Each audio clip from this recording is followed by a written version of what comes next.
Já estou gravando, tá? Então, eu dou boa noite a vocês, agradeço a compreensão da gente começar mais tarde hoje. É só hoje mesmo. Na semana passada, a gente disse que qualquer projeto, e no caso específico nosso, que é um projeto de uma rodovia, é necessário o conhecimento do relevo do terreno, né? Então, a topografia é fundamental para que a gente faça um projeto viário. Então, na semana passada, vocês estão vendo já uma transparência, então, né?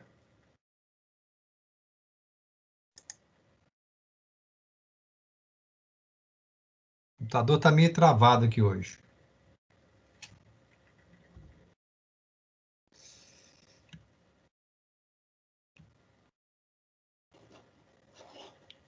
Então, na aula número 1, nós vimos da planta topográfica. Eu não sei se tiveram curiosidade de construir a planta, não sei se vocês tiveram essa curiosidade. Mas aqui tem os dados para a construção da planta. E fizemos o nosso TP1, as escalas, né? Obter as coordenadas de pontos coordenados, calcular a distância, calcular a área, calcular o azimuth. Isso é o modelo digital de terreno, MDT. E plotar coordenadas. Hoje vamos ao TP2. Desculpe, aula número 2 e o TP2. Alguma dúvida até então?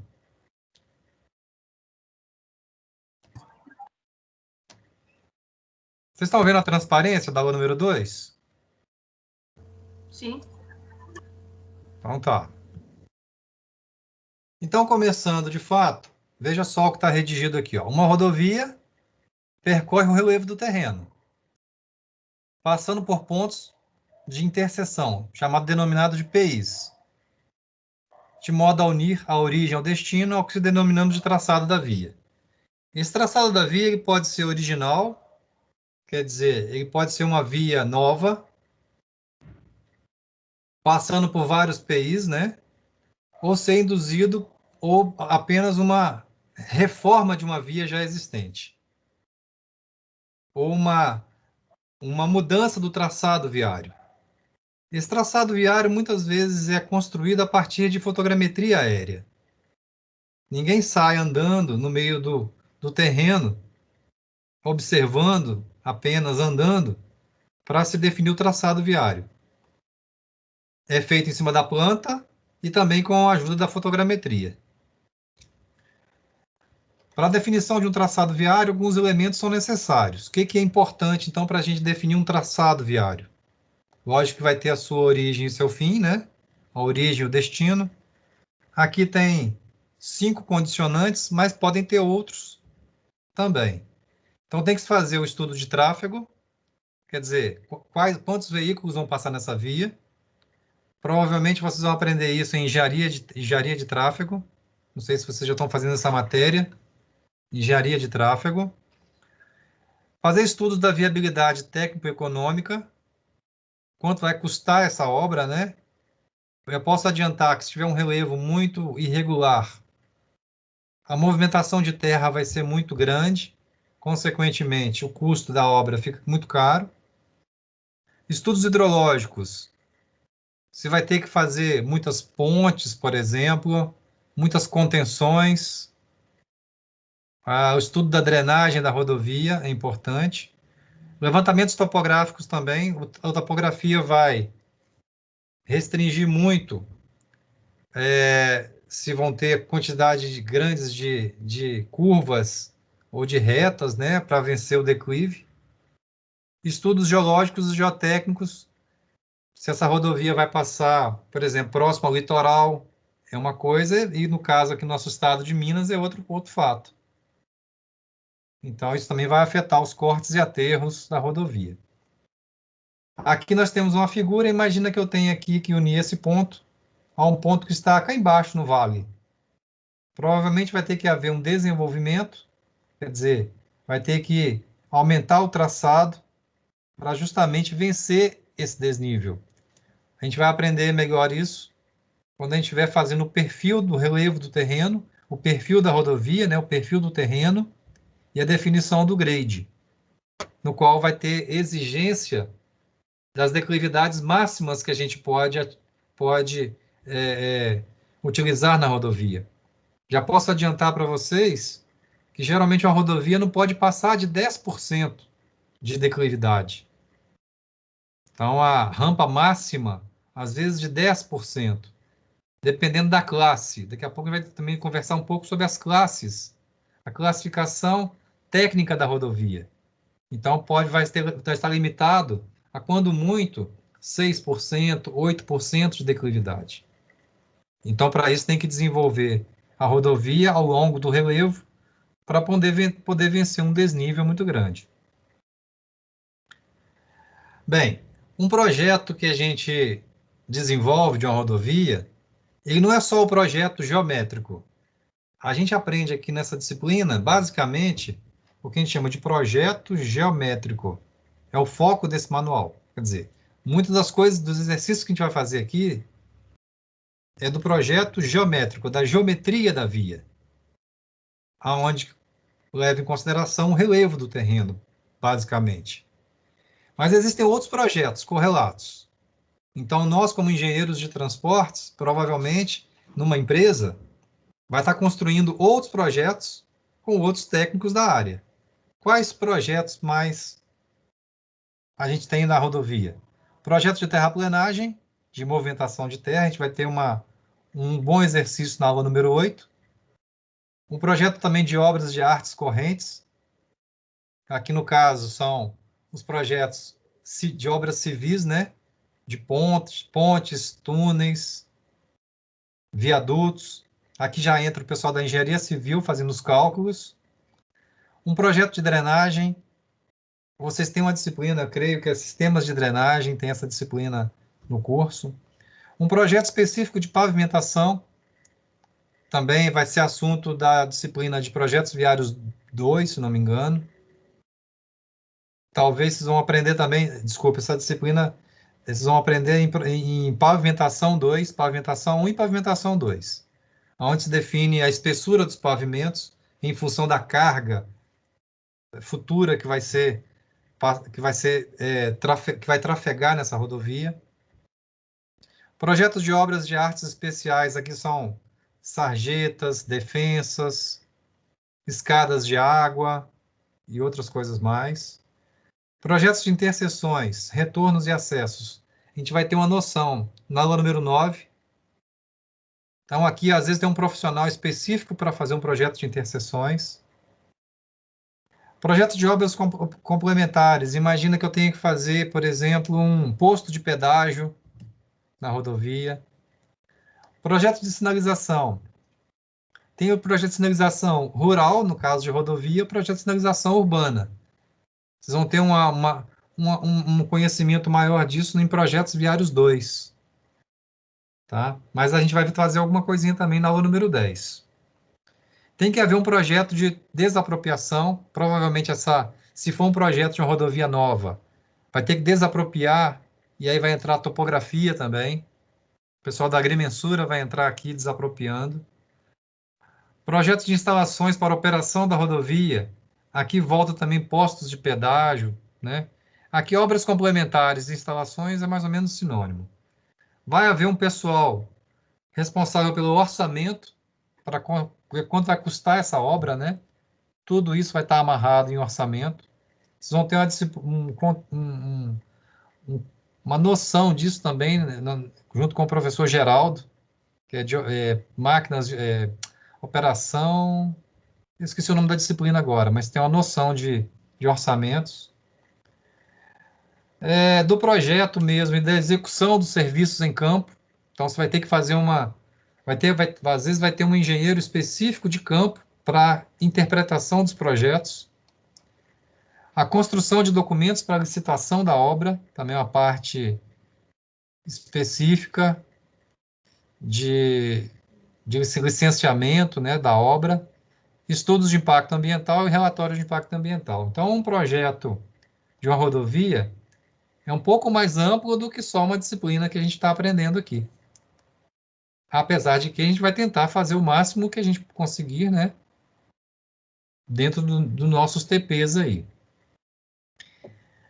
Aqui tem uma dica. Instruções para a construção desses vários projetos pode ser encontrado no sítio do DENIT, na aba do IPR, Instituto de Pesquisas Rodoviárias, que é o responsável pela publicação de normas e manuais na área de engenharia rodoviária. Eu vou entrar aqui, ver se eu consigo entrar na página do DENIT, só um momento. Vocês estão aí acordados, né?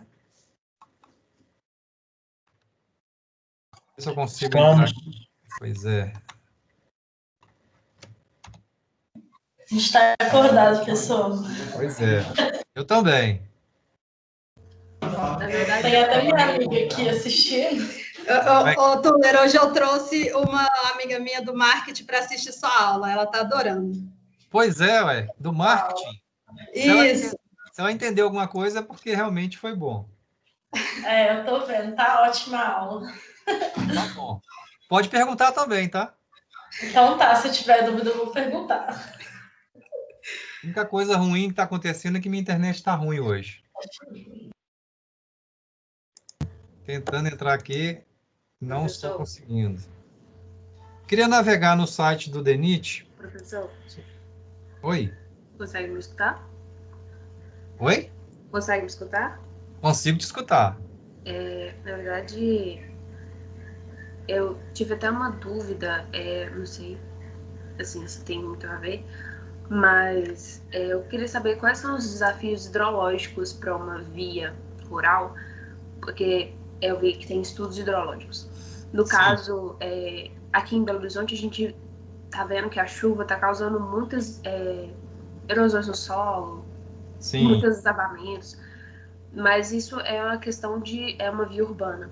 No caso das vias rurais, eu vejo muitas vezes construções em cima de pontes que até passam caminhões, às vezes eleva muito o nível da água no rio e quebra essa ponte e inviabiliza muito a logística dos caminhões ultrapassarem para levar os produtos para os certos locais. Então, Sim.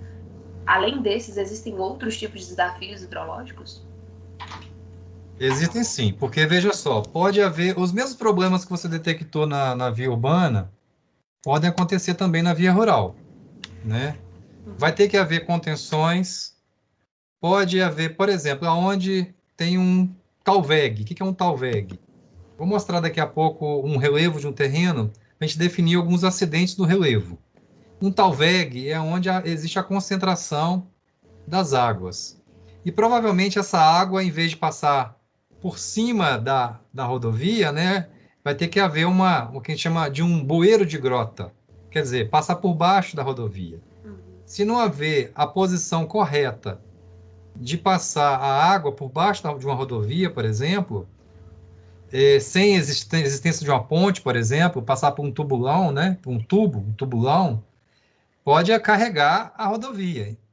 Então, às vezes um aterro feito sobre uma região que não houve um estudo hidrológico, né, pode carrear essa rodovia e haver o escorregamento e carregar tudo. Isso, então, a questão hidrológica está muito relacionada à geotecnia, ao tipo de solo que pode conter, que pode ocorrer o deslizamento ou não dessa via. Muitas vezes uma rodovia ela é feita à margem de um curso de água. Por quê? Porque são regiões mais planas, para justamente favorecer a movimentação de terra. Se não houver um estudo hidrológico, até, por exemplo, do nível de água que pode atingir ou não essa rodovia, também é um caso a se pensar. Então, estou citando alguns exemplos. A minha dúvida é em relação mais por conta, porque você disse que a rodovia não pode passar de 10% de declividade. E normalmente elas são feitas mais, igual você falou, pelo curso do rio, que é mais plano. Sim. Então, em relação ao engenheiro de transportes, o que é mais importante para a gente? É a declividade ou os problemas hidrológicos que pode acarretar no futuro? Na verdade, para você vencer, para você unir um ponto A a um ponto B, você vai ter que garantir de 8 a declividade de projeto, tá? Essa declividade de projeto que eu estava dizendo vai variar aí na ordem de 4 a no máximo 10%. Ok? Bem, quando nós estamos numa região onde está seguindo um curso d'água, essa garantia é mais fácil. Mas imagine aqui nosso estado de Minas Gerais, que tem regiões de relevo muito acidentado. Pega a rodovia, por exemplo, que une Belo Horizonte até Ouro Preto, né? Você vai ver ali na Serra, para a gente vencer ali na Serra do Curral, que nós vamos ter que fazer várias curvas, né? Para poder vencer justamente essa declividade. Fazer um traçado mais extenso para aí poder subir ou descer, né? De uma forma mais suave.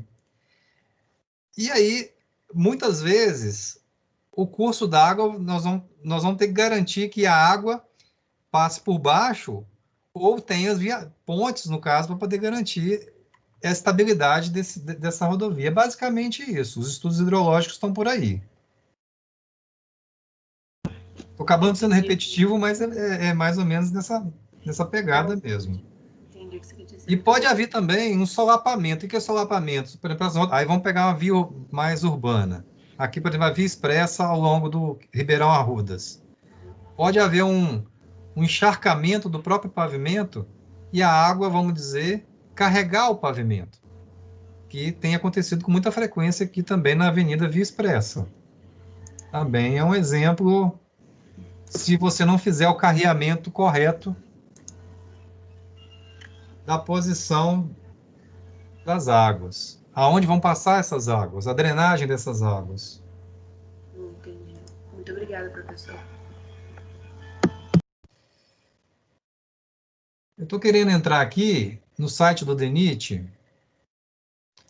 mas no IPT, para vocês verem onde que eu quero IPT DENIT. Só um momento.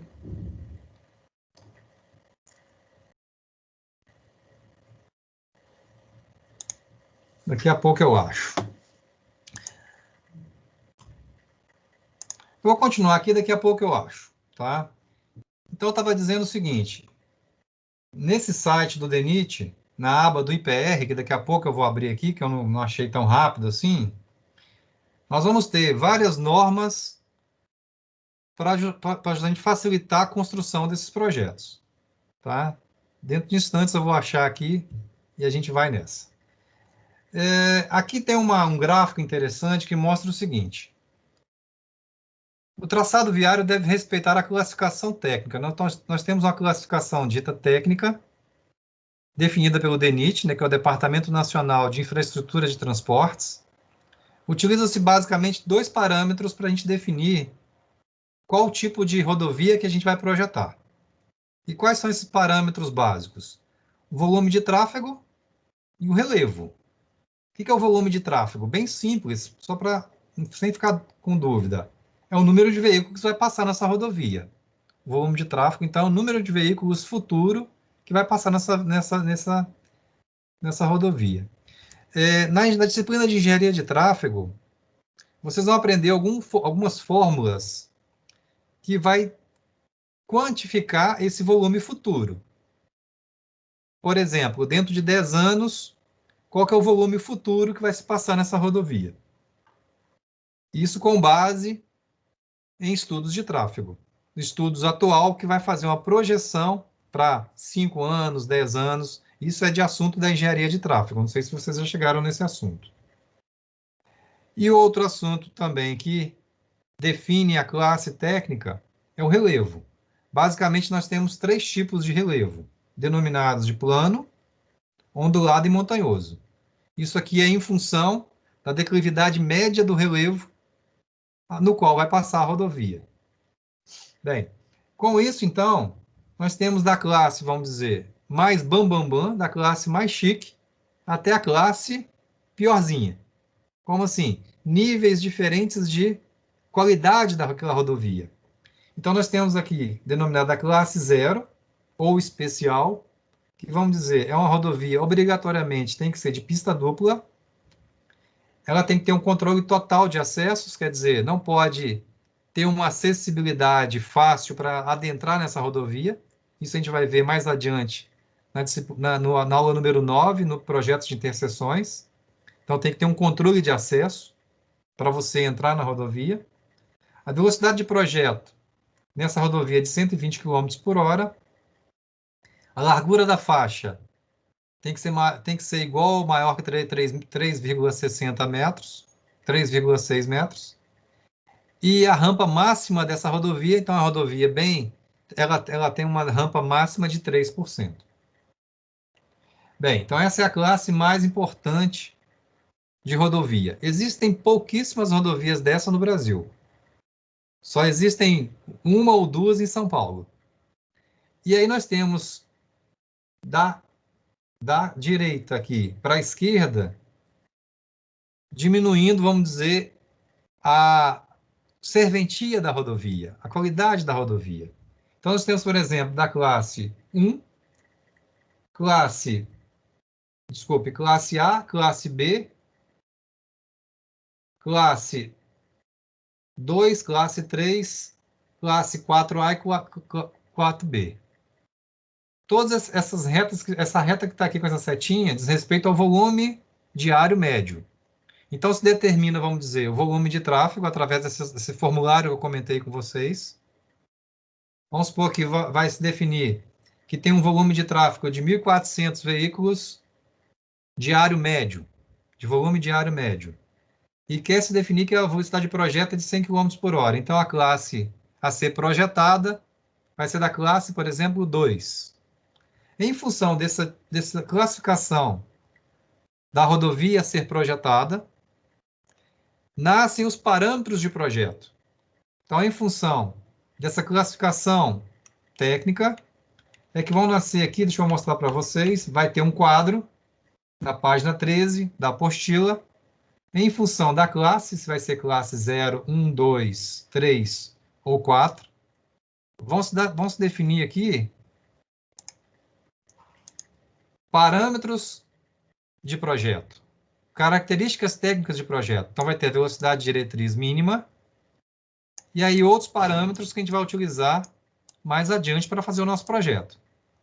Não precisa decorar isso aqui e nem, vamos dizer, isso aqui é um material de consulta. Daqui a pouco, mais adiante, vai ficar mais claro como a gente vai fazer essa classificação. Por exemplo, já posso adiantar para vocês, o nosso exercício, nosso projeto, vai ser da classe 3. Nós vamos combinar que o nosso projeto vai ser da classe 3 e que o relevo do nosso projeto é do tipo ondulado. Então, tem plano, ondulado, montanhoso. Então, é em função da classe que nós definirmos. Já estamos até definindo já a priori. E em função do tipo de relevo, nascem alguns parâmetros para a gente ter que seguir. Esses parâmetros aqui é um Ctrl+C, um Ctrl+V do DENIT. Quer dizer, é uma exigência de projeto. Eu tenho que cumprir a essa exigência de projeto. Esses números que estão aqui, por enquanto não precisa saber o que é direito. Com o tempo, a gente vai, daqui a pouco, dissecar esses números aqui. Nós vamos utilizar de alguns números desses para construir nossos projetos. A proporção que a classe fica pior é como se o usuário ele aceitasse uma rodovia, entre aspas, pior. A proporção que vai aqui para a esquerda são rodovias que têm que são mais chiques, vamos dizer. Que comportam um volume de tráfego maior. São rodovias do tipo arterial.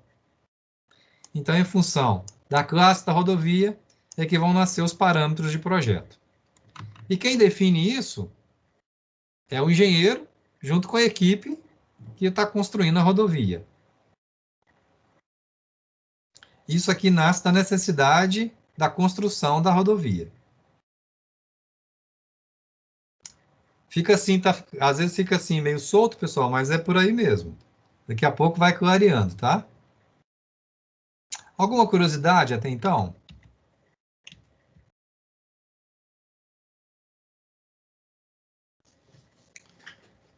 Eu queria fazer o seguinte, eu tenho uma transparência que eu vou passar aqui, só um momento.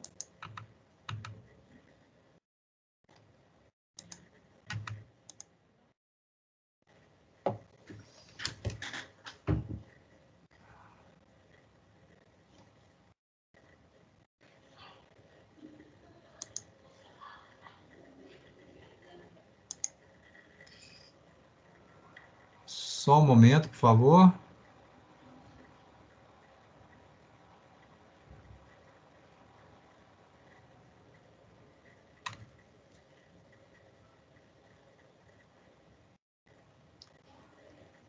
O site do DENIT mudou aqui, centro de publicações.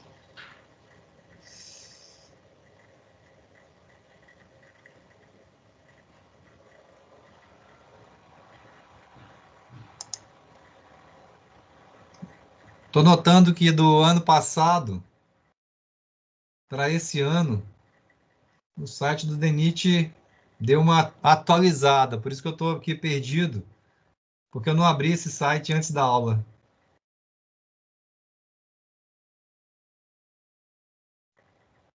Então, para mim, isso aqui está meio novo, entende? Eu estou acostumado com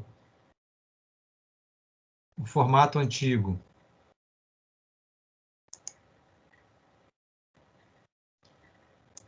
Não estou achando o que eu quero. Eu vou deixar isso para lá, senão eu vou agarrar aqui.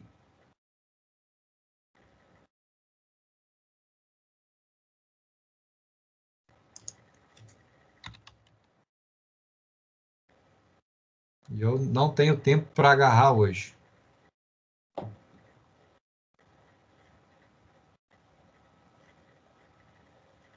Não vou mexer com isso. Abortei essa missão aqui e vou passar para isso daqui.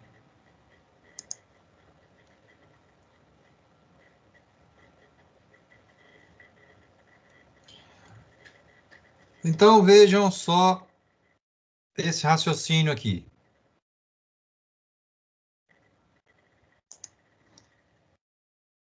Imagine que eu desejo fazer, então, uma rodovia, ou projetar uma rodovia que una dois pontos, através de uma estrada, né?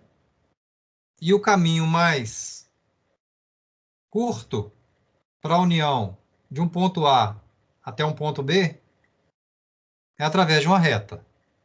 Então, eu pego uma régua e faço essa reta. Às vezes esse é o caminho mais curto, mas não é o mais barato.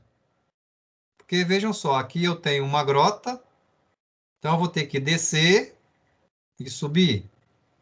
Vou passar aqui bem rente ao morro, vou ter que cortar um curso d'água, vou ter que cortar o curso d'água novamente, construindo uma ponte, vou ter que passar no meio de uma benfeitoria até chegar ao ponto B. Ô, Túlio, rapidinho. Você tá desenhando alguma coisa? Porque sua tela para mim tá travada. Você não está vendo um desenho, não? Ah, agora eu vi, agora eu vi. Agora voltou. Destravou agora. Então imagina que o traçado ideal seria a gente desviar dessa grota, desviar do morro, ao invés de fazer uma ponte neste ponto e nesse ponto, desviar do curso d'água até ao chegar ao ponto B. A definição, então, desse traçado, ou desses pontos de inflexão, dos PIs, é com base na planta topográfica. Então, é importante então, que a gente possa definir um ponto de passagem 1, para desviar dessa grota, um ponto de passagem 2, para desviar do morro, um ponto que desvie, evite cortar o curso d'água, um ponto 3, e desviar de uma benfeitoria, que é o ponto 4, até chegar ao ponto B. Bem, nós temos, basicamente, então, para definir um traçado, 4 exemplos aqui de traçados que a gente pode considerar. Imagina, então, que eu tenho aqui, deixa eu mostrar aqui, só um momento. Antes de eu mostrar isso, deixa eu mostrar outra coisa. Só um momento. Um desenho que eu queria mostrar para vocês.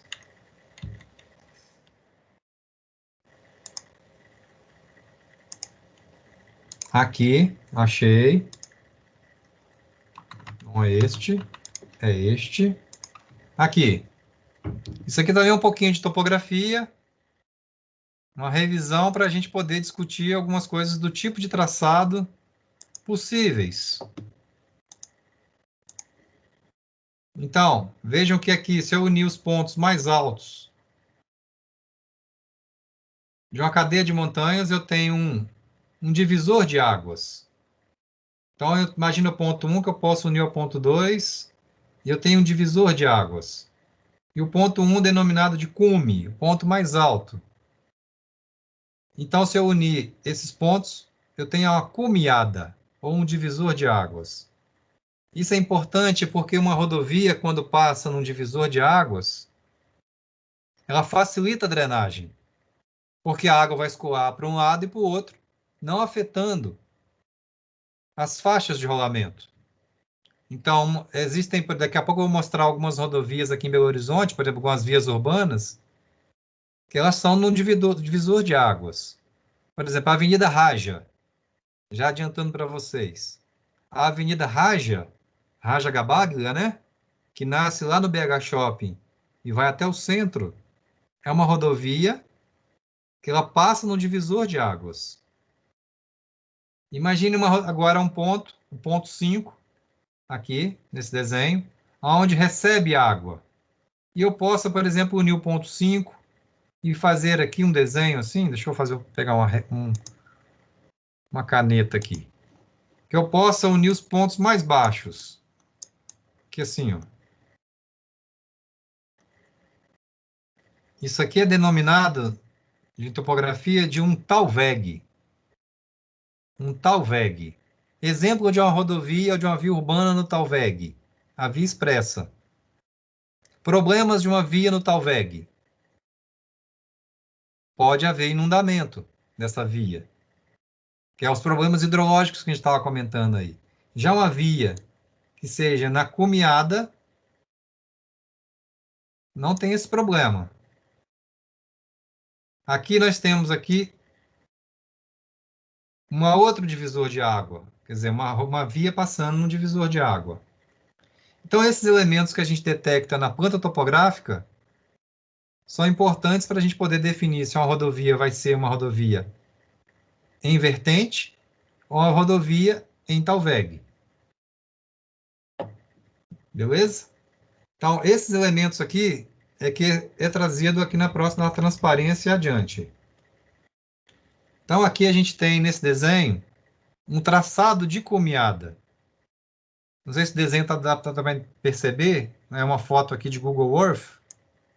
Aqui eu tenho no alto da cadeia de montanhas, estou passando aqui com o mouse, seria um traçado de cumeada, aonde a água escoa o bordo direito, o bordo esquerdo. Então, esse traçado de cumeada aqui, ele acompanha os pontos mais elevados do terreno. Ele tem a característica de ter um baixo custo de drenagem. E tem a declividade longitudinal, no sentido longitudinal, porque ele está no alto da cadeia de montanhas, uma declividade longitudinal favorável. O que é longitudinal? No sentido da rodovia. Agora aqui um traçado de vale, ou um traçado no talveg. Aqui nós temos uma vertente, que é um talude, né? Uma vertente, ou um talude. E aqui, outra vertente. Aqui, no caso, a gente tem um traçado de uma via urbana no vale. Isso aqui já tem um problema de quê? De drenagem, de acúmulo de água, o que acontece muito comumente em algumas vias urbanas de Belo Horizonte, de inundamento. A Francisco Salles, né? Francisco Salles ou Francisco Sá? Agora fugiu a cabeça. Uma característica interessante é que tem pouco volume de terraplenagem, pouca movimentação de terra, porque é uma região geralmente plana, né? E acompanha a superfície côncava do terreno, côncava assim como se fosse uma colher, né? Acompanha a superfície côncava do terreno, entre duas vertentes. Então, uma vertente, outra vertente. O que é um traçado de garganta? Imagine que eu tenho aqui uma linha de comiada, né? Os pontos mais altos da cadeia de montanhas. De repente, ela passa no ponto mais baixo e sobe. O que é um traçado de garganta? É justamente esse ponto mais baixo, que é denominado garganta, que é onde você vai passar de uma bacia hidrográfica para outra bacia hidrográfica. Então, esse traçado ele vai passar na garganta, que a gente chama. Então, o que é uma garganta? Eu tenho aqui uma cadeia de montanhas, e vamos supor que aqui eu tivesse aqui uma montanha mais baixa, assim, ó, e subisse novamente. Aqui, justamente, era onde seria a garganta, para você vencer desta bacia hidrográfica aqui para outra bacia hidrográfica. É o ponto de passagem de um lado para outro lado. Daqui a pouco eu vou mostrar isso também no Google Earth, se eu achar alguma traçada em garganta. E traçada em meio costa, que também existem muitas aqui, muitas vias rurais e urbanas em meio encosta. Então aqui eu tenho um talude, aqui eu tenho a via, e aqui eu tenho a continuação do talude, que é justamente na encosta. E aí faz-se a via. Isso a gente chama de meia encosta. Acompanha a encosta, também tem pouco volume de terraplenagem, só que tem problemas de contenção de taludes. Pode haver um escorregamento aqui, ou escorregamento do lado de cá, que pode carregar a nossa via. Aqui eu tenho outra foto mostrando aqui justamente a raja. É um traçado aqui em encomiada. Veja que a gente tem uma vertente do lado direito, do lado esquerdo. E aqui, justamente, aqui, esse desenho que eu peguei é aqui no bairro Buritis. Não sei se vocês conhecem aqui o Casa Raja Shopping. Onde eu tenho aqui um traçado em encosta. Já é uma via urbana. E aqui a gente vê também os taludes, né? Com a berma. A gente vai ver isso melhor na disciplina, na aula de seção transversal. Isso aqui é uma berma para justamente o talude ele ter essas quebras aqui da declividade. Aqui, ó. Você vê tem um talude, tem uma quebrazinha aqui, outro talude. Justamente fazer a contenção desse traçado em encosta. Eu tenho algumas coisas aqui, deixa eu ver se vai dar tempo. Não sei se vai dar tempo. Aqui são rodovias. Deixa eu ver que está meu horário. Já são 9, 10 e 12. Acho que não vou passar isso aqui também, não. Eu prefiro passar no Google Earth. E tem que fazer o TP ainda. Deixa eu ver se eu consigo abrir aqui o meu Google Earth. Só um momento. Estão acordados ainda? Eu tô aqui, pessoal. Aí, né?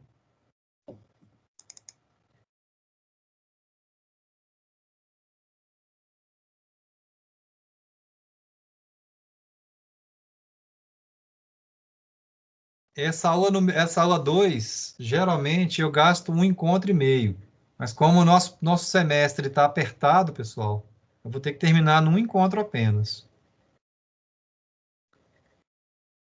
Esse semestre está bem menor, estão percebendo? Não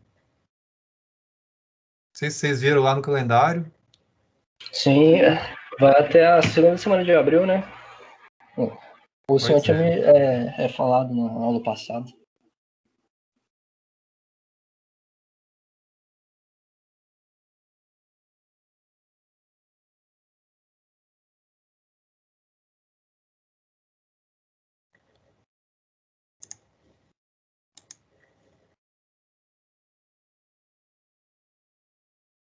Só um momento, pessoal, que está abrindo o Google Earth aqui.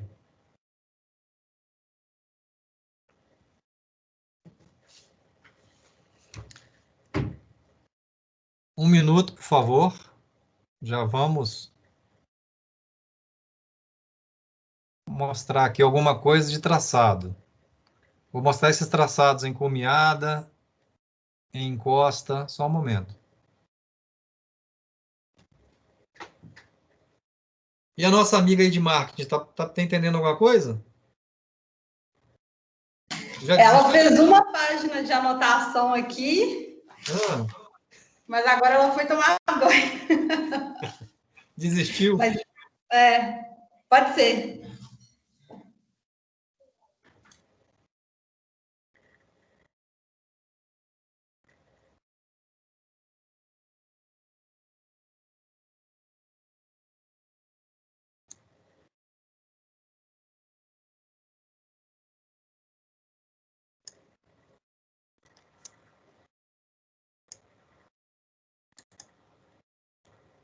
Já estão vendo o Google Earth funcionando?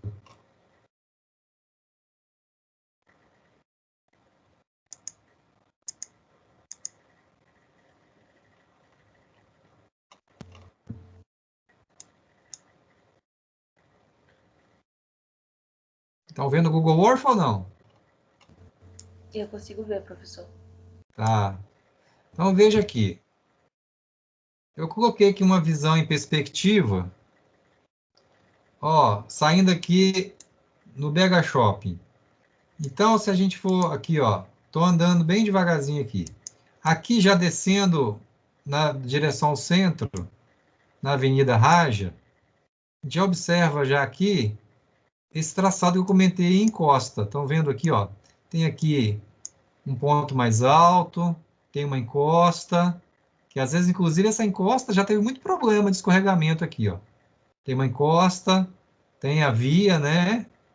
E outra encosta, é uma rodovia encosta. Se eu for andando devagarzinho aqui, ó, vocês vão ver que a Avenida Raja é toda em traçado de cumeada, aí, ó. Ela tá passando nos pontos mais altos, ó. Tem encosta à direita e à esquerda, ó. Deixa eu dar um zoom negativo aqui. Então, até o centro é bem característico de uma via encumeada, ó. Descendo aqui, fica bem caracterizado, olha. Do lado direito, São Bento, e do lado esquerdo, esqueci o nome desse bairro aqui. Do lado esquerdo da Raja, como é que chama? Esqueci. Outra rodovia também de Comiada, a via urbana de Comiada é o Padre Eustáquio. E aí chegou o centro. Chegou aqui na Avenida do Contorno. Observe que o contorno realmente o contorno de Belo Horizonte é uma região bem plana, né? Arão Reis não foi bobo nada quando ele projetou Belo Horizonte. Tudo isso aqui, ó, onde está passando a mãozinha, é o centro de Belo Horizonte, aqui, ó. Estou passando aqui a mãozinha na Avenida do Contorno. Dá para observar bem característico que ele não foi bobo nada.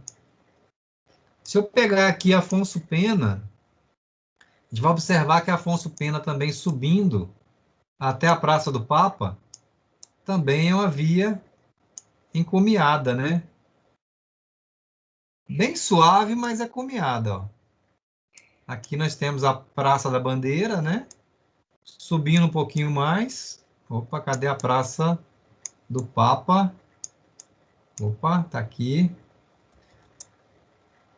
Aí, ó. E dá para ver alguns traçados em vertente, né? Até chegar aqui na Praça do Papa. Opa! Explodiu aqui o zoom agora. Tá aqui embaixo. Ó. Aqui a gente observa bem o que é um talveg. A água escoando, né? Até que aqui não tem muito problema de hidrológico, porque, no caso, se haver um escoamento na Afonso Pena, escoa muito rápido, né? E é muito pouco provável que tenha inundação. Vai ter inundação lá embaixo, quando chega na caixa do Ribeirão Arrudas. Quando chega aqui embaixo na rodoviária, né? Na região da rodoviária, antes de ter o Arrudas, inclusive, antes de não ser canalizado, tinha problemas muito sérios de inundação na região da rodoviária. Não sei se vocês sabem disso. Nós estamos tratando aqui de uma vias urbanas, pessoal, mas o mesmo raciocínio serve para vias rurais também, tá? Deixa eu ver se eu acho aqui uma passagem em Garganta. Lembra da Garganta que eu comentei? Eu estou aqui no alto do Parque das Mangabeiras. Quem já passeou no alto das Mangabeiras? Ó, estou no alto da Serra do Curral. Quem sabia que do lado de cá tem uma represa? Alguém já visitou essa represa aqui? Do alto? Então, do lado... Nossa, eu não fazia ideia que tinha essa represa aí. Tinha nem ideia. Nem ideia. É da MBR. Hoje nem existe MBR mais, né? Hoje é da Vale. Inclusive, é um passeio bem interessante, tá? De fazer. Quem quiser depois que acabar o ensino remoto, quiser fazer um passeio aqui no alto das Mangabeiras, eu topo. Eu já fiz esse passeio uma vez.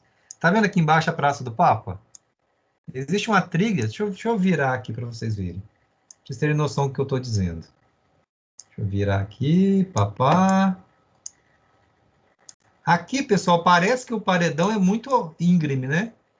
Mas é porque está exagerado, tem um exagero vertical. Então, vamos lá, vamos devagar, ó. Aqui está a Praça do Papa. Aqui existem algumas trilhas que a gente sobe, que é basicamente por aqui assim, pessoal, ó. Vem subindo, subindo, subindo. É um traçado em encosta. E aqui dá para ver justamente o que eu comentei. Aqui é uma passagem em Garganta, estão vendo, ó? Ó. Justamente que passa dessa cadeia de montanhas para a cadeia de montanhas do lado de cá. Tem uma via, não sei se dá para ver do outro lado. Deixa eu ver se dá para girar aqui. Vou girar devagarzinho. Aqui é uma passagem em Garganta, ó. Estou vendo aqui em cima com a mãozinha aqui, ó. E aqui vai subindo aqui nessa trilha que está aqui, ó. Ó.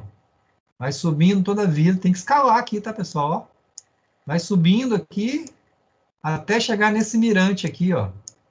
Que é o mirante do parque. E aqui em cima tem uma parada, ó. Tá vendo um carro aqui? E aqui, andando mais um pouquinho, você chega esse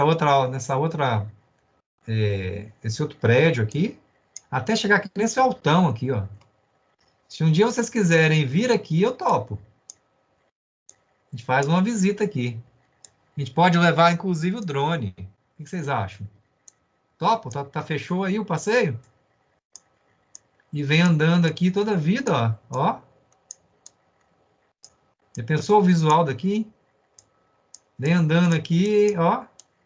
E aqui dá para ver desse ponto aqui, ó, pessoal, ó.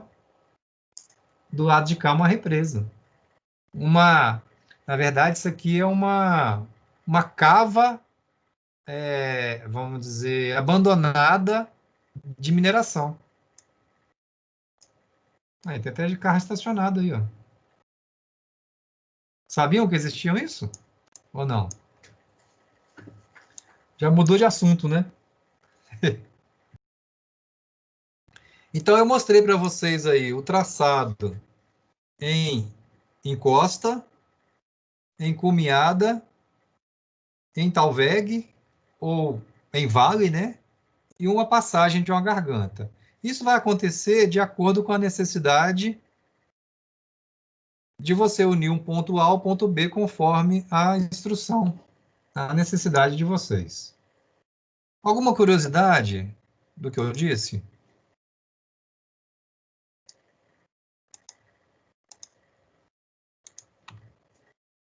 Vocês estão meio quietos aí. Vocês estão entendendo? Michael.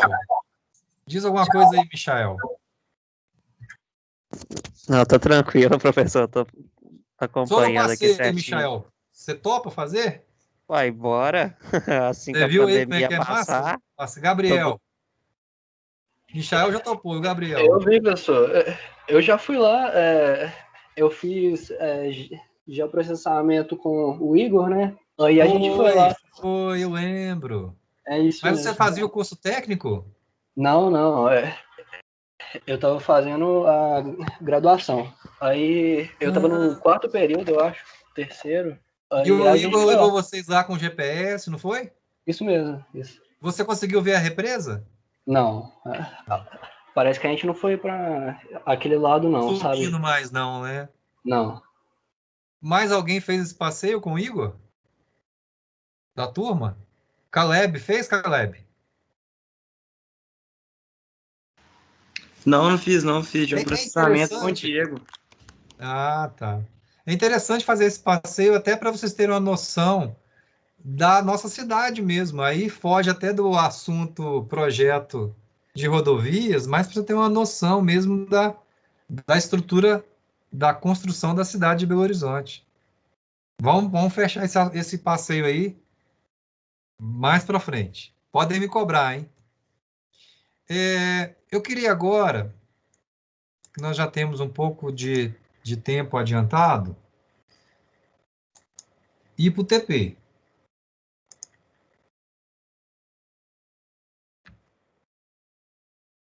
Veja só.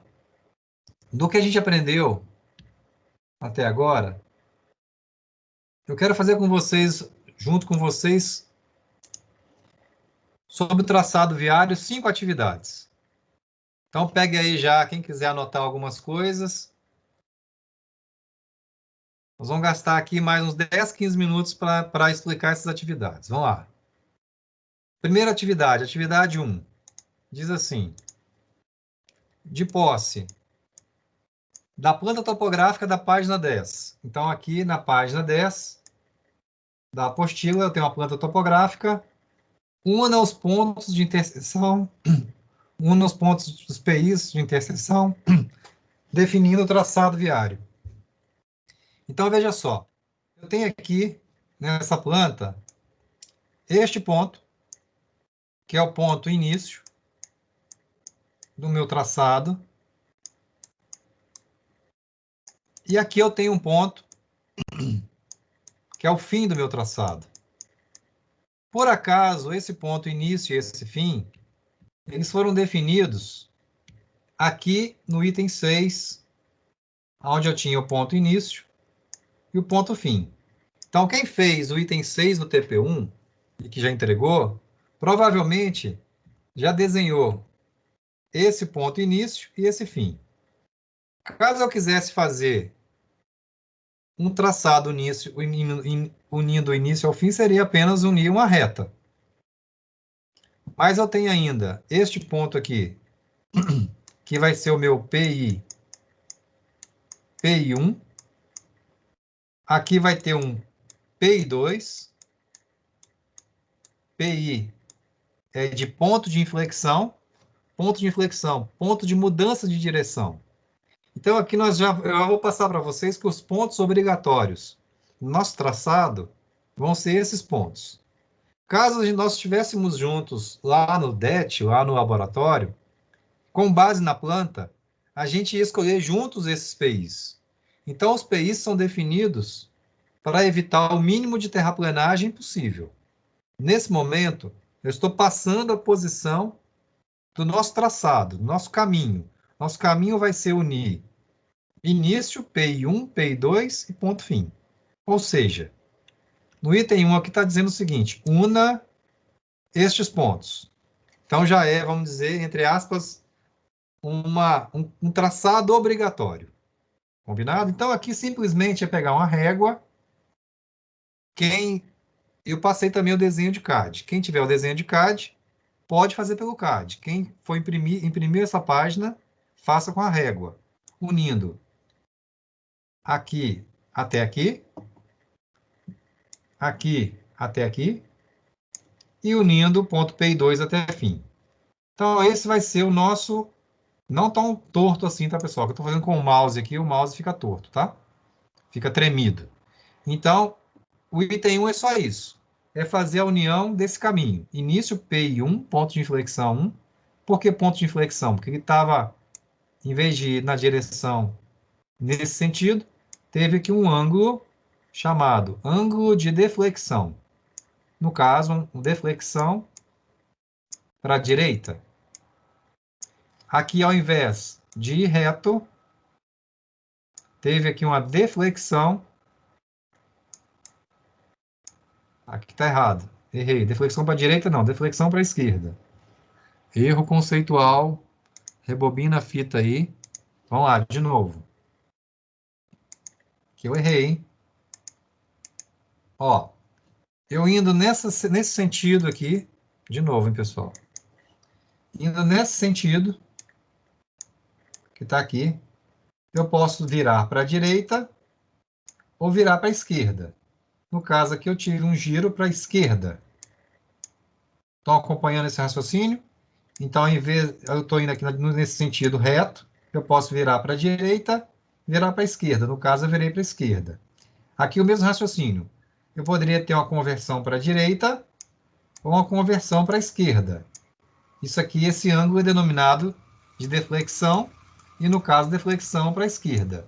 Isso a gente aprendeu em topografia.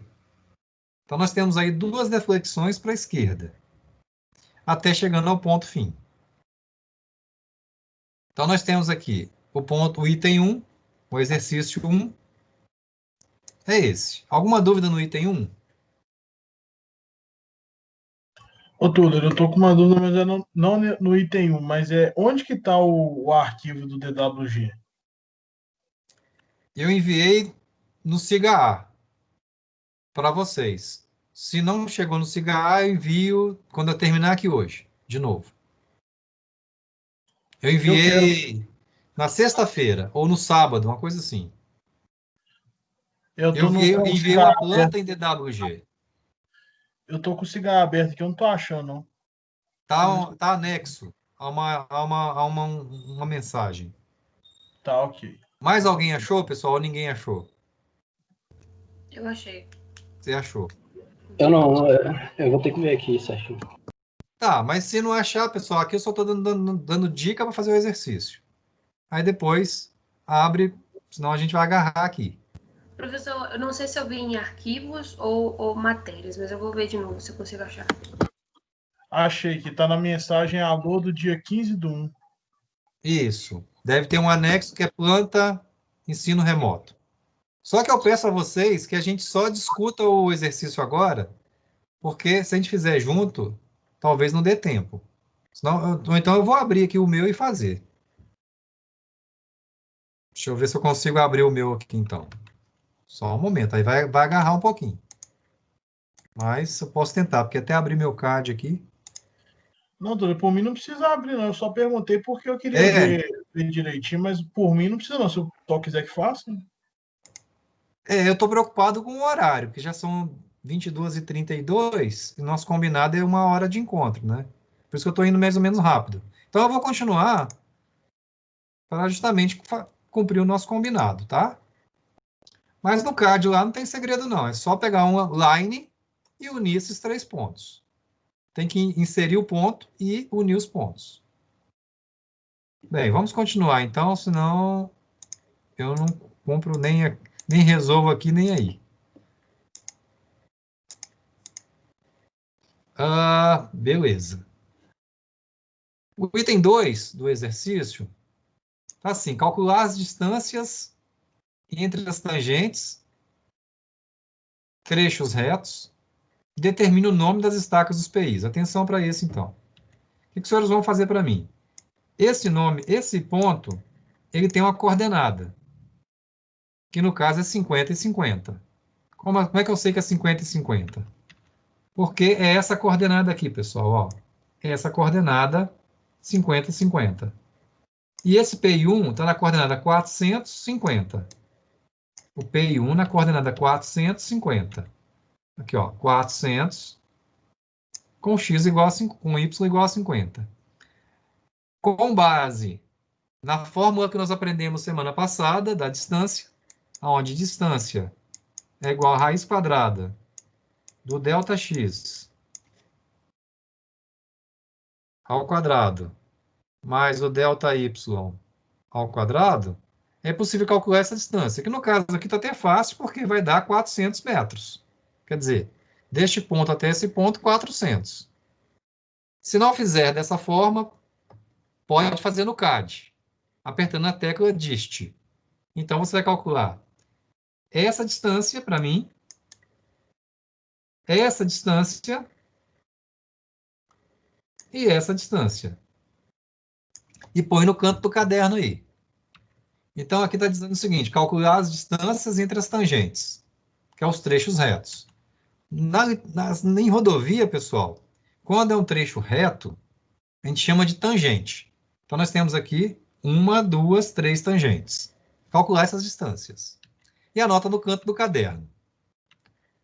Bem, e nós vamos determinar agora o nome dessas estacas. Atenção agora como é que acha o nome da estaca. Aí também é uma revisão de topografia. Vamos lá. O que é uma estaca?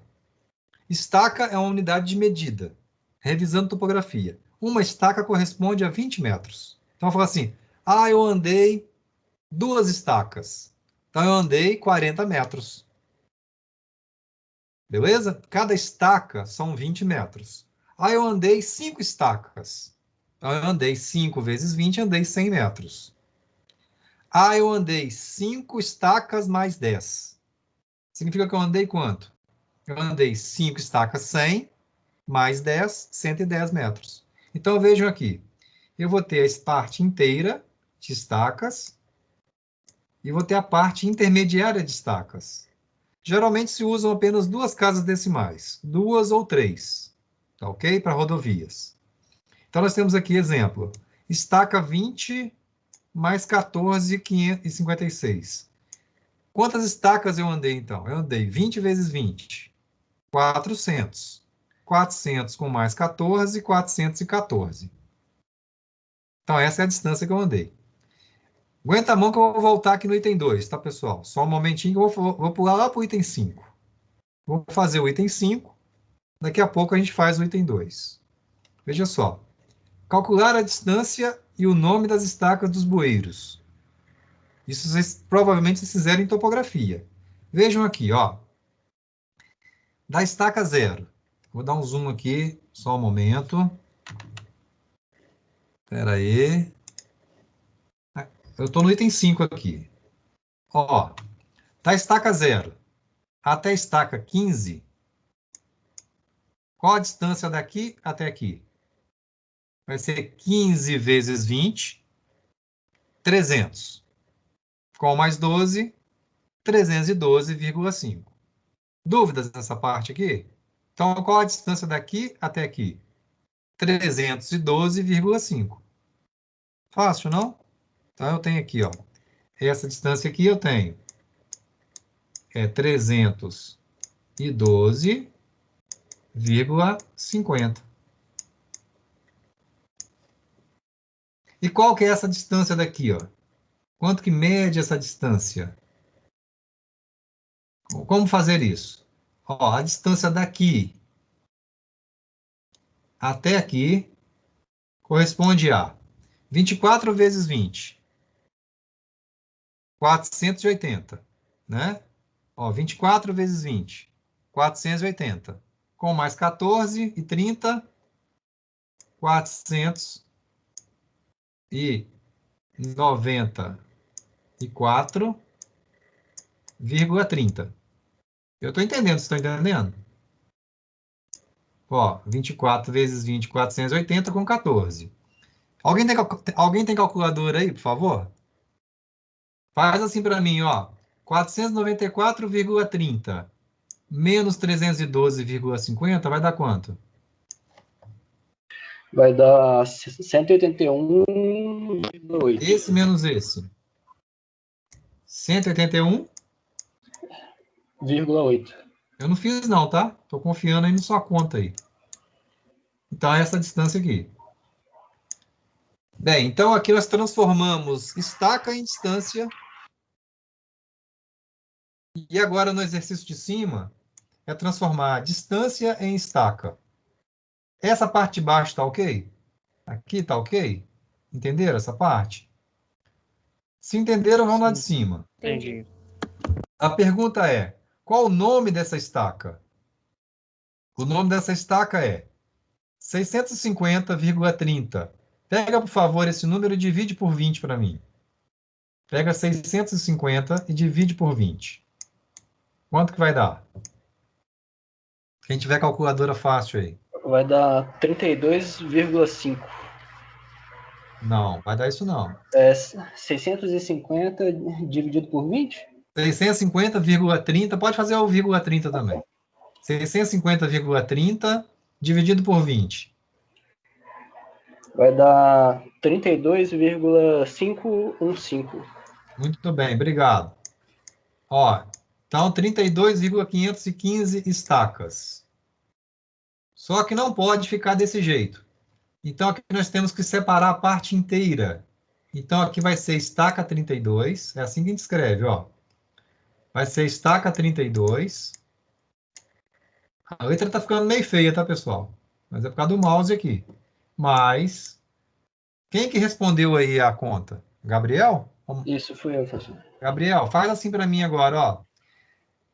0,515 vezes 20. Deu 10,3. Isso mesmo. Então, mais 10,30 metros. Entendeu, Gabriel? Entendi. Beleza. Entenderam aí o pessoal? O restante? Ô, Tula, repete para mim, por favor, esses 10,30 metros, por favor. Repito. Ó, nós pegamos aqui 650,30 e dividimos por 20. Deu 32,515. Nós pegamos a parte inteira de estacas, 32, e colocamos aqui. Estaca 32, porque 32 vezes 20, 640. Bem, a parte decimal de estaca é 0,515. 0,515 vezes 20, que o Gabriel fez para nós aí, deu 10,30. É fazer uma regrinha de 3, porque uma estaca são 20 metros. 0,515 estacas vezes 20. Beleza. Entendeu? Mais ou menos? Melhorou? Sim, professor. Depois, quando você for fazer, você vai ver que não é complicado, não. Professor. Ei. Eu tenho uma dúvida. Diga. Quando você pediu para o Gabriel fazer a conta, você pediu para ele calcular também dividindo o 0,3. Mas eu pensaria que eu poderia fazer a parte que é divisível por 20, que é 640, depois só somar o resto. Pode também. Entendi o que você falou. Entendi. Pode fazer sim. Não vai ocorrer erro, não, né? Não, mas você tem que lembrar que tem a parte decimal aqui que tem que dar 10,30, né? Obrigada. Isso, mas pode fazer sim. Bem, então esse é o item 5. Com base no raciocínio do item 5, atenção agora, hein? Com base no raciocínio do item 5, é possível, então, dar o nome das estacas dos PIs. Como assim vai dar o nome? Se você tem essa distância, você calcula o nome dessa estaca. Ah, professor, aqui eu tenho 400 metros. Então, aqui está fácil. Essa estaca aqui vai ser a estaca 20, concordam? Estaca 20. Ô, professor. Né? Ei. Mas aí não é 350, não? Você tem razão, eu errei. Você tem razão. É 350 metros, não é 400, não. Atenção, correção aí, que eu viajei aqui. Quem que falou aí? Gabriel? Isso, fui eu. Gabriel, você tem razão. É porque começa no 50, né, Gabriel? Isso. Você tá certo. Então, pessoal, aqui, ó, do x igual a 400 por x 50, essa distância aqui eu tenho 350 metros. Apaga isso aqui. 350 metros. Pergunta, então, qual que é o nome da estaca? Essa estaca aqui vai se chamar estaca 17, né? Isso. 17 mais 10, concorda? Isso mesmo. 17 mais 10. Bem, o que os senhores vão fazer agora? Pegar essa distância, somar com essa distância, para calcular o nome dessa estaca desse PI. Isso eu vou deixar para vocês fazerem. E depois, soma as distâncias todas, essa distância com a última distância. E determina o nome da estaca fim. Esse é o item 2. Tudo bem no item 2? Beleza. Fácil, eu estou achando tranquilo. Não sei se vocês estão entendendo aí. Bem, quem estiver fazendo no CAD agora ou fazendo à mão, item 3, atenção para o item 3. Vou apagar tudinho aqui. Não sei se deu tempo para vocês copiarem, depois vocês vão ter que ir na gravação lá, talvez. Ó, o que fazer? Eu vou pedir para vocês calcularem para mim. Estou desenhando de novo aqui o traçado.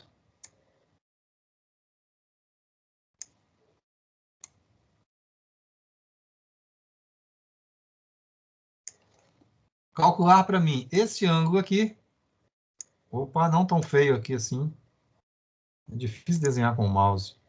Aqui eu disse que para vocês que o Y é coincidente com o norte. Então, calcular esse azimuth, que no caso aqui já está calculado que é 90 graus, que é uma reta horizontal. Peço para calcular agora para vocês esse ângulo aqui, ó. Calcular esse ângulo, que é uma deflexão para a esquerda. Quem estiver fazendo no CAD, é só usar o comando dimension. Lá tem o dimension angle, dimensionar ângulo. Aí botar a unidade grau, minuto, segundo. Quem for fazer à mão, atenção para a dica. Eu posso calcular esse ângulo aqui, ó. Esse ângulo aqui, eu posso calcular. Como eu faço para calcular esse ângulo? Aqui eu tenho um triângulo, ó, pessoal, ó. Vou só dar a dica, hein? Eu tenho aqui um triângulo. Aqui eu tenho ΔX. Aqui eu tenho ΔY. E esse ângulo aqui é um rumo. É um rumo que é possível calcular. Esse ângulo aqui, que eu estou perguntando, é 90 graus menos esse. Então, ou faz isso no AutoCAD, ou faz a conta para achar esse ângulo aqui. Finalmente, o último ângulo. Pede calcular para mim esse ângulo aqui, ó. Esse ângulo já é um pouquinho mais chato de calcular, hein? Deixa vocês quebrarem cabeça aí para achar isso daí. Posso dar uma dica aqui, talvez, ó. Se eu fizer aqui uma reta vertical, esse ângulo aqui é igual a esse ângulo aqui, ó. E esse ângulo aqui, opa, esse ângulo aqui também é possível achar por esse triângulo aqui, ó. Aqui eu tenho outro ΔX, aqui eu tenho outro ΔY. Tá ficando feia a letra aqui. Eu posso achar esse ângulo alfa. Esse ângulo alfa, com essa deflexão, desculpe, com esse azimuth aqui, esse ângulo eu tenho a deflexão à esquerda. Então, esse é o item 3, calcular o azimuth. Início PI1 e deflexão PI1, PI2 e PI2 fim. Então, esse é o item 3. Esse eu fui mais rápido, espero que tenham entendido. Entenderam aí, mais ou menos? E, finalmente, para fechar o barraco por hoje, exercício 4. Estaquei o traçado viário. O que é isso? Ó, vou apagar aqui, tá? Quem quiser bater foto aí, coisa e tal, estou apagando. Então, depois vai na gravação. Então, apaguei. O que é o exercício 4? Tem aqui o traçado, que nós combinamos. Sobre esse traçado, foi uma imposição aqui no caso do professor, né? A gente nem discutiu muito se esse traçado é bom ou ruim, mas faça o traçado e confie que é um traçado bom. Aqui no primeiro ponto, vamos botar para mim 0. Estaca 0. Estaca 0. Início. Vamos pegar uma régua ou no AutoCAD. Vocês podem colocar pontos espaçados de 20 em 20 metros. Então vai ter estaca 0, 1, 2, 3, 4, 5. De 5 em 5, põe o nome. 6, 7, 8, 9, 10. Aí põe o nome, 10. Então, é você marcar pontos de 20 em 20. Aqui, no caso, vai ter estaca. Aqui tem uma coisa interessante. Esse ponto, que não está bem desenhado, tinha que estar aqui certinho desenhado em cima, nós combinamos que esse aqui vai ser estaca 17 mais 10. Não sei se vocês lembram agora há pouco, que aqui vai ser estaca 17 mais 10.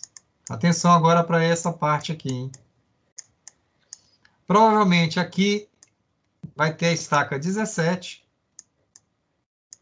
depois vai ter a 17 mais 10, e para continuar o estaqueamento, vocês vão medir apenas 10 metros para encontrar a estaca 18. De novo, vai ter estaca, vai continuar. 10, 11, 12, 13, 14, 15, 16, 17. Daqui, deixa eu dar um zoom aqui. Tá ficando meio tosco já o meu desenho aqui. Tá feio, só um momento. Aqui, ó. Quando chegar neste ponto, que é o 17 mais 10, daqui até aqui tem que ter apenas 10 metros. Depois os senhores marquem apenas 10, depois continua a marcar de 20 em 20. 19, 20. Entenderam o que eu disse?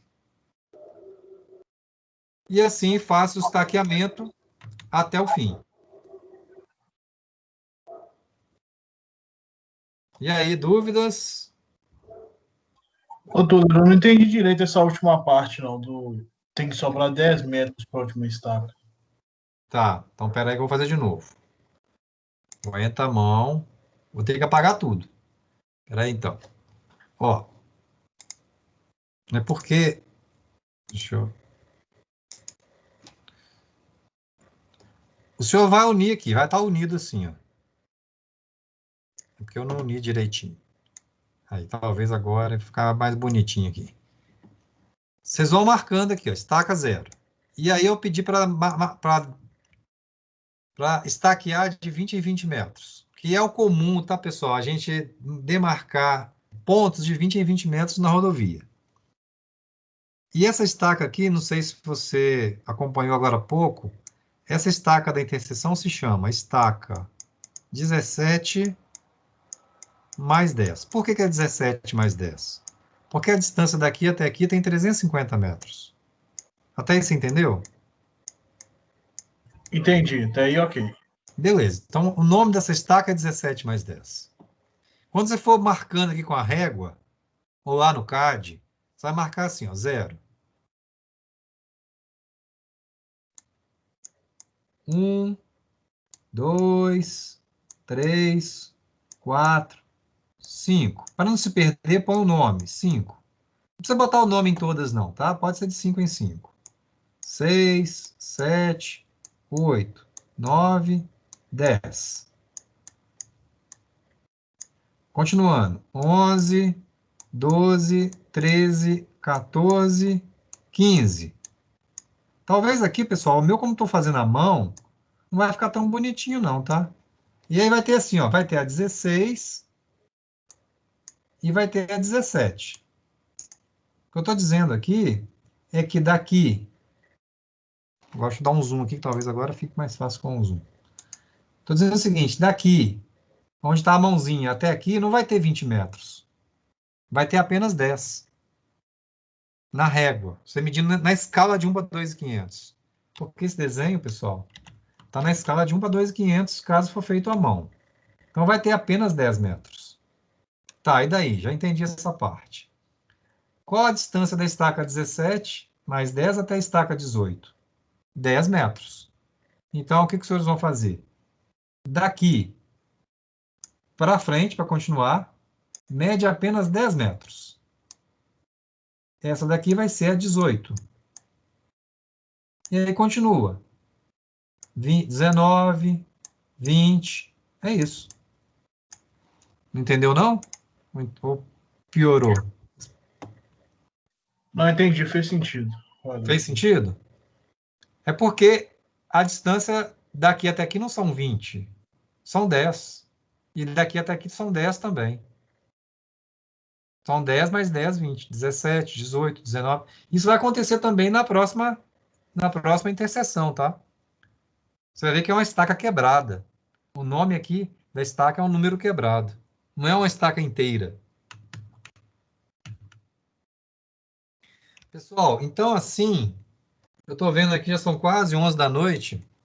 Eu acho que já está bom. O que a gente aprendeu hoje, então? Basicamente, que o traçado de uma via depende de alguns estudos necessários. Que estudos são esses? Depende de sentar um pouco a bunda junto com um grupo maior, né, de engenheiros, pessoal da área de geologia, de engenharia civil, de agrimensura para definir o traçado. São vários projetos a serem construídos. Nós como engenheiros de transportes, temos habilidade para fazer alguns destes, outros não, tá? Projetos, por exemplo, de calcular a resistência dos materiais, calcular a ferragem de uma ponte. Nós não temos essa especificidade. Então, tem projetos aí de uma rodovia que vão ser destinados a outros profissionais. Estudos de impacto ambiental, por exemplo, isso também não é de nossa habilidade. Então, tem outros profissionais que estão ajudando a gente a fazer o projeto. Existem as classes de rodovias, isso vai ser útil mais adiante para a gente.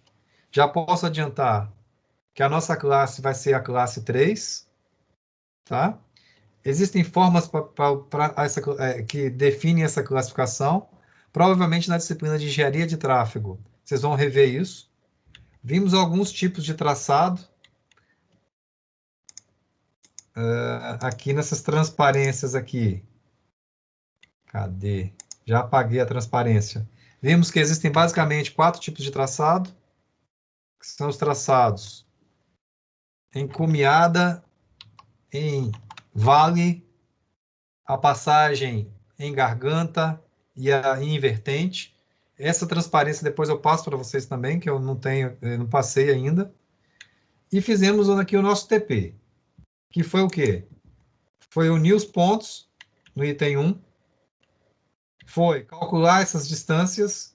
Quem for fazer no CAD, basta clicar dist. Quem for fazer à mão, tem que calcular na mão. Calcular esse azimuth, que nós calculamos, e os ângulos de deflexão. E, finalmente, calculamos o nome das estacas, né? E estaqueamos o trecho. Foi bastante assunto hoje.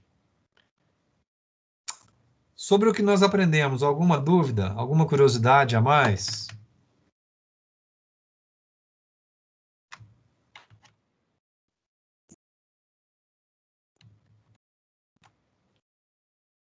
Não, tá tranquilo, professor. Beleza? Então, foi isso que deu para a gente fazer hoje. Não havendo mais dúvidas, eu vou encerrar, então, a gravação. E